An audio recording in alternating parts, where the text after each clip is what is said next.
Edi Rama u tha shqiptarve, tani do t'u vjedh publikisht. Tani nuk kam nevoj të fshihem ma. Unë jam qeveri dhe bëjt që të dua me fondet tuaja, me pasurit tuaja. Para se të vija këtu të dashur deputet, lexova vendimin ku 20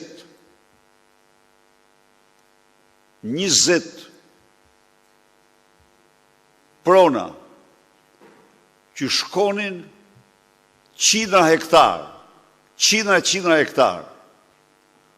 u janë dhanë klaneve të drogës si paketa malesh në lartësi nga 10 metra nga niveli i detit, shumica 30-40 metra dhe më i larti 100 metra. Alpet e Maminasit, vargmalet e Rubjeks, e Shetelit, po kjo, sepse ka humbur çdo formë vetë kontrolli apo vetë dije se ligjet duhet zbatur. Pra tani, narkotrafikantët i thanë ati jo, atje në male nuk shkojmë se s'kemi rrugë, s'kemi këto, i duhem këtu, rreth Bregdetit. Dhe i morën të gjitha, me prestonome, banga offshore, e bitcoinit, që ka për protagonist kryesor shqiptar Amant Josifin dhe Olsi Ramen, u licencue pas një rezistence disa vjeçare të guvernatorit bankës, i cili nuk ka kundërshtuar dhënien e kësaj licence.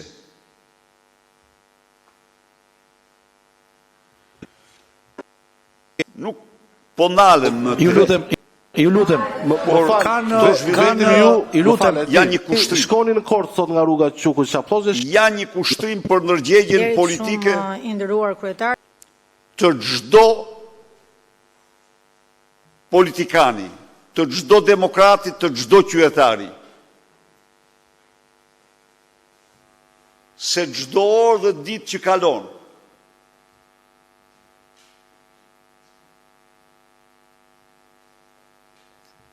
konsolidon pushtetin e krimit të Edi Ramës. Dhe se krimet e tij shndrohen në represion ndaj qytetarëve dhe pluralizmit politik në Shqipëri. Krimet shndrohen në vot, vota shndrohen në krim. 20 resortet për cilave dhe 135 hektar njera në vargmalet e Shetelit dhe Rubjekës dhe të Maminasit janë miliarda euro të botës së krimit të françopjave, dritarë xhepëve, e tjerë që vinë këtu lahen, por natyrisht ushtrojnë terror mbi shqiptarët, ju grabisin votat dhe i përzën nga vendi. Në këto rrethana mbetet rrugë vetme, protesta. Mbetet rrugë vetme që çdo deputet, çdo politikan t'i shtrojë vetes pyetjen çfarë kontributi do jap ai në organizimin, në konsolidimin e një lëvizje permanente protestuese. Absolutisht asnjë zgjidhje tjetër nuk ka, përveç dorëzimit ton de facto pa kushte. De facto pa kushte, por ne s'kemi pse dorëzohemi. Jo. Ne duhet fillojmë qëndresën dhe protestat tona të marrim fatin tonë në dorë. Qytetarë shqiptarë të marrin fatin e tyre në dorë.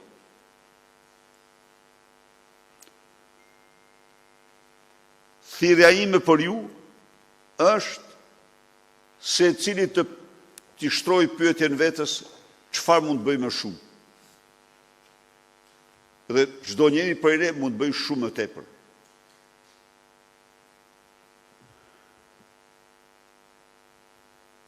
Edi Rama qëndron në pushtet sepse ne nuk jemi në rrugë, sepse ne nuk jemi në protesta për t'i treguar vendin që u tregohet diktaturave autoritare. Ne kemi tani çdo të drejtë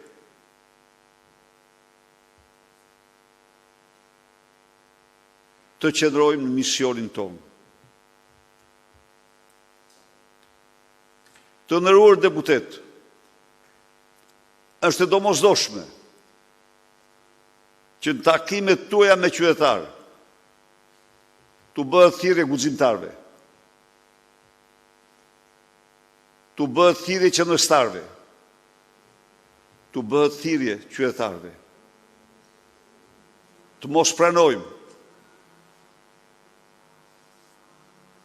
pranojmë verdiktin që na ka diktuar Edi Rama.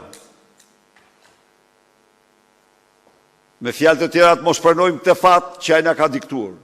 Nuk e meritojmë ne këtë. Por të ngrihemi në këtë kuadër, data 22,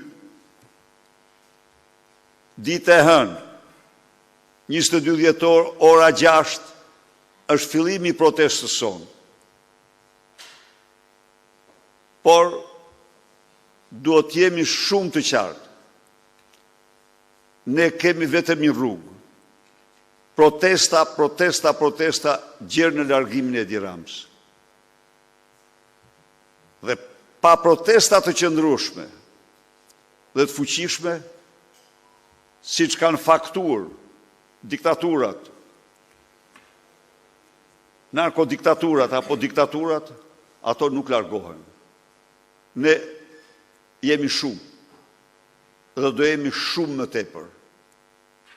Por në radhë parë nuk kam më të rëndësishëm se sa vendimi secilit prej nesh çfarë do bëjmë shumë. Faleminderit. Faleminderit.